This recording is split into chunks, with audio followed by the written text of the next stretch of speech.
On a investi un petit million d'euros sur le site ici, entre les véhicules, l'usine. Quand on a racheté le bâtiment, il n'y avait rien, c'était des parpaings. Donc avant de le transformer en usine agroalimentaire, il y a un peu de travail. Et puis rajouter le froid, l'air comprimé et le matériel. On a démarré avec un chiffre d'affaires qui était de l'ordre de 200 000 euros qu'on a transféré de Bretagne puisque c'est des clients qu'on avait déjà. Et aujourd'hui, on est à un peu plus de 900 000 euros. Donc en 4 ans, on a multiplié par 4, donc c'est plutôt bien.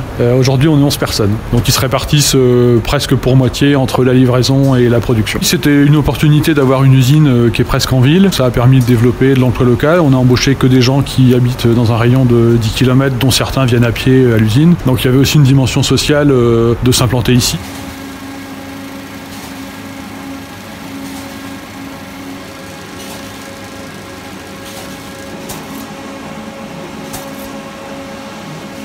On a fait le choix d'avoir un emballage le plus réduit possible. Donc on a un film plastique très fin, il n'y a pas de carton, il n'y a pas une couche de plastique importante. La dimension écologique est importante puisqu'on avait le choix quand on a racheté en Bretagne de se dire faire comme tout le monde, c'est-à-dire on agrandit l'usine et puis on envoie des produits avec des DLC longues un peu partout en France.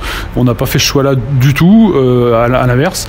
On a décidé de créer Alençon en 2015. On a fait la même démarche sur Angers en 2016 puisqu'on a créé un troisième site l'année suivante, et avec toujours le souhait d'être au plus proche de nos clients, d'assurer une distribution fine avec des circuits courts et éviter les grosses usines et les conservateurs qui permettent de garder les produits plus longtemps mais qui sont pas naturels du tout. Donc nous on n'a aucun conservateur, pas d'additifs, pas de colorants, donc c'est des produits qui se conservent pas très longtemps mais parce qu'ils sont ultra frais.